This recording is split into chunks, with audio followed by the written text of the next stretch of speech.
नमस्कार, मेरा नाम मृदुला राजवाड़े। आज हम बात कर रहे हैं कैंसर से जुड़े एक नए थेरेपी की, कार्टी सेल थेरेपी की। जब जब हम कैंसर का नाम सुनते हैं, हमारे सामने आते हैं केमोथेरेपी या रेडिएशन जैसे थेरेपीज, लेकिन कार्टी सेल थेरेपी नाम की एक नई थेरेपी इंट्रोड्यूस हो रही है।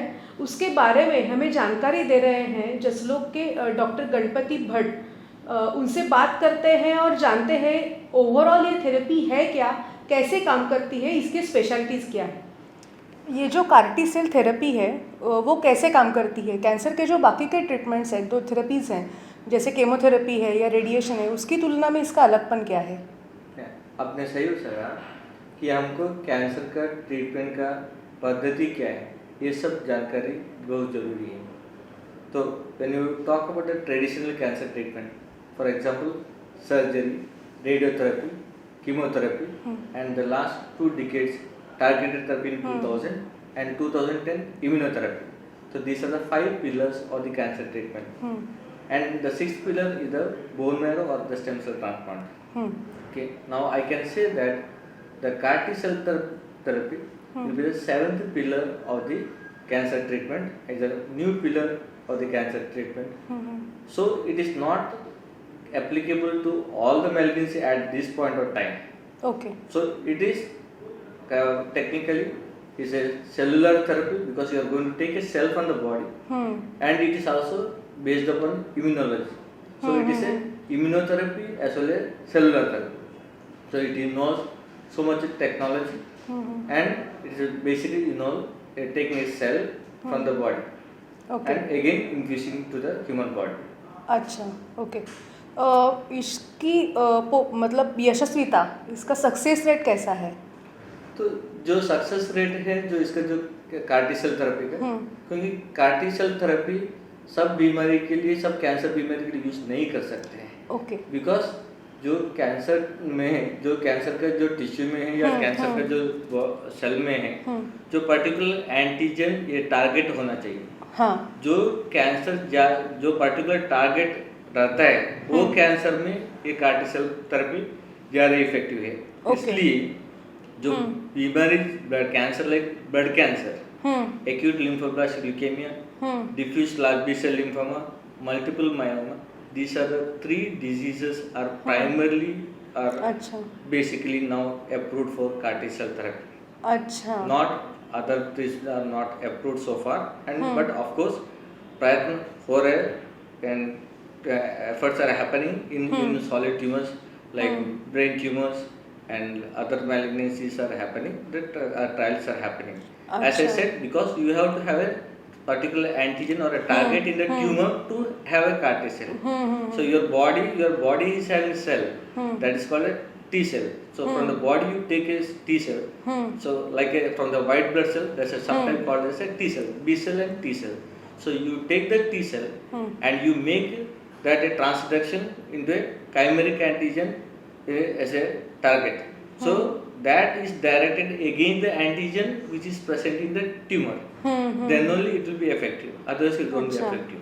अच्छा, इस थेरेपी को इंडिया में परमिशन मिली है? अगर हाँ तो कैसे, और नहीं है तो कैसे? This treatment in the history is better to know how the treatment has started, when it is started. That is also equally important. The first CAR T cell therapy happened as a clinical trial in 2010, and the Sloan Kettering Memorial Hospital 2011 the first patient has been treated with the CAR T cell therapy, and 2017 the first FDA approved the first CAR T cell therapy in acute lymphoblastic leukemia, the blood cancer, it's a type of blood cancer.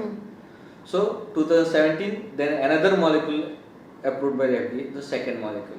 Now 2020 the other molecule approved in multiple myeloma. So now almost 6 type of the CAR T cell therapy is already approved, and almost we are in the 5th year. Now the 6th year is going to come.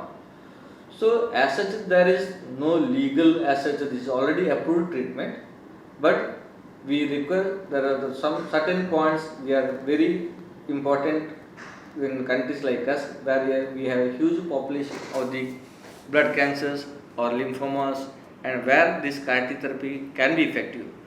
क्योंकि CAR-T cell therapy सबके लिए use नहीं होता है. CAR-T cell therapy is when other methods are failed. Basically the traditionally it is जब chemotherapy हो, bone marrow transplant हो, ये जब फेल होता है तो उनके लिए जो है कार्टी सेल थेरेपी यूज होता है, तो रूटीनली यूज नहीं होता है. एंड हमारे पास अवेयरनेस होना जरूरी है, नॉलेज होना जरूरी है, एंड हमको मैन पावर चाहिए, टेक्नोलॉजी चाहिए, टेक्नोलॉजी ट्रांसफर चाहिए, इन्वेस्टमेंट चाहिए, सो एंड बेसिक फैसिलिटी चाहिए. It is team work, it require regulatory approval. When you start anything in a country, so you require so lot of efforts, and you should have that ambition. Somebody has to have the, so it's all that is like teamwork. It's a noble cause, and to countries like us, we have a huge population and with a huge burden we have. So and cost is another issue. Cost is another issue that खर्चा तो इसको बहुत होता है, जो Carti cell therapy का cost बहुत होता है, because technology is heavily used here and investment is huge.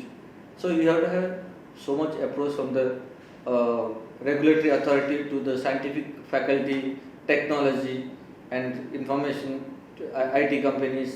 So this is so you got so many brains involved, and you require teamwork, and this is how the Nobel, for a Nobel cause you have to do so many things. इस research के बारे में अभी आपका जो एक team Israel गया था, तो वहाँ का एक्सपीरियंस कैसा था?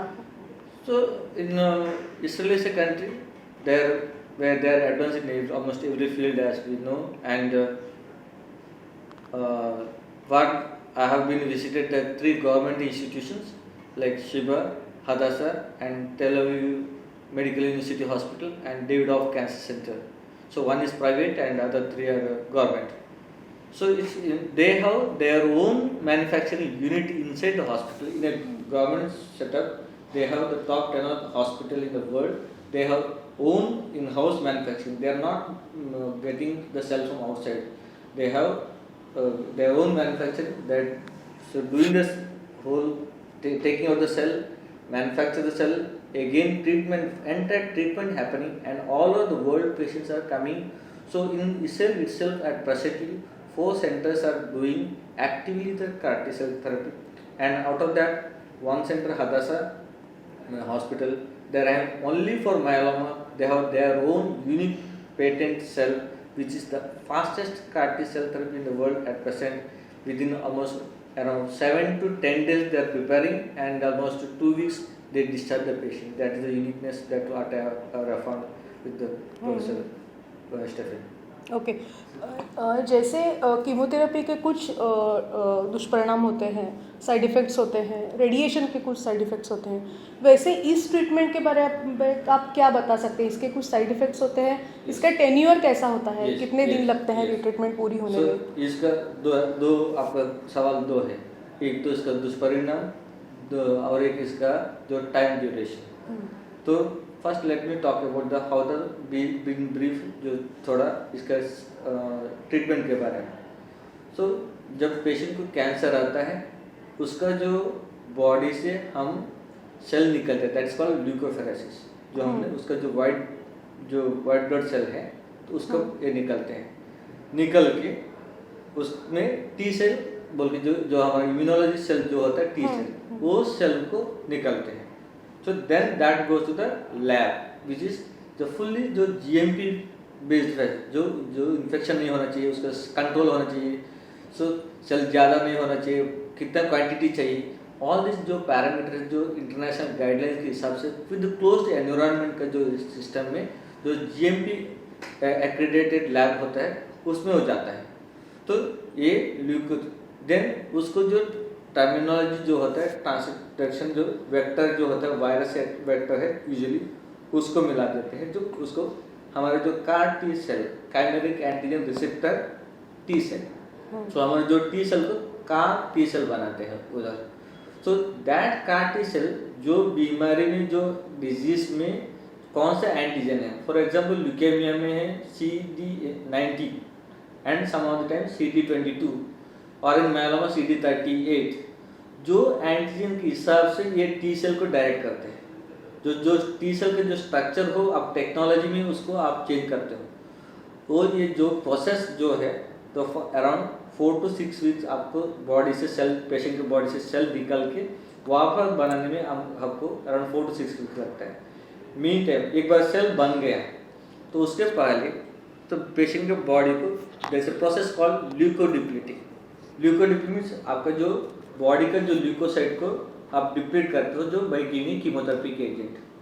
तो यूजुअली अराउंड 3 to 5 डेज जो डिपेंडिंग अपॉन दैट डिजीज और जो बीमारी के हिसाब से आप कीमोथेरेपी देते हैं और उसका जो बॉडी का जो सेल को कमती करते हैं, क्योंकि आपको CAR-T सेल जाना चाहिए ना अंदर जो एनवायरमेंट, जो आपको जो ल्यूकोडिप्लीशन जो 3 to 5 डेज जो for example in scientifically in medical word speaking fluid rubbing, cyclophosphamide, bendamustine, these are the treatment, these are drugs which are given to the patient, and then you infuse this CAR-T cell back to the human body.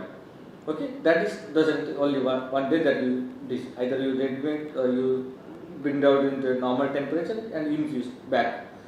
उसके बाद जो होता है around 2 weeks time is very critical because जो जाके ये जो T cell है chimeric antigen receptor T cell जो आपने इंजीनियर बना के बनाया है इसको बॉडी में डालने के बाद वो जो अभी 19 हो 20 हो 22 हो जो भी हो उसको टारगेट करके that kills the cell the tumour cell, so that doesn't affect the other cell.